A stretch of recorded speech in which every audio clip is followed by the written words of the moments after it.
1785 में इस किले की तमीर का काम स्टार्ट हुआ और 1795 में ये काम मुकम्मल हुआ। मीर सोराब खान टालपुर जो है उसने खैरपुर में कोट डीजी के मकाम पे, जो कोट डीजी आज फोर्ट है, वहाँ उसने अपना तख्ता बनाया।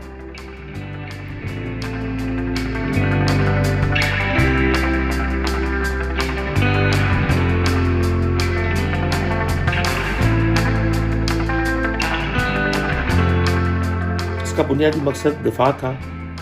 पहले मीर सोराब खान की राइश इसी किले के अंदर थी, जो 1.8 किलोमीटर के रकबे पर फैला हुआ है। 50 इसके छोटे बड़े बुर्ज हैं, जो बड़े 3 इसके बुर्ज हैं, और 3 तोपें जो हैं वहाँ पे लगी हुई थी।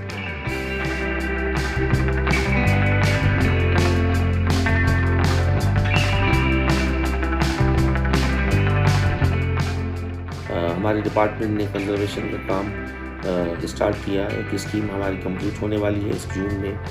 जितने भी हमारे पास वसाइल हैं, इससे पहले आर्कियोलॉजी फेडरल सब्जेक्ट था, तो कभी भी उन्होंने तवज्जो नहीं दी। जो सिंध के आसार कदीमा के साथ उन्होंने सौतेली मार वाला शुरू किया। हमने कोशिश की जितने वसाइल थे उनको रिस्टोर करने की कोशिश की, जो उनके डैमेज पोर्शन थे उनको, मगर ज़ाहिर बात है कि इतने बड़े 2.25 किलोमीटर के रकबे पे फैले हुए फोर्ट को कंजर्व करना, रिस्टोर करने के लिए बहुत से वसाइल दरकार हैं।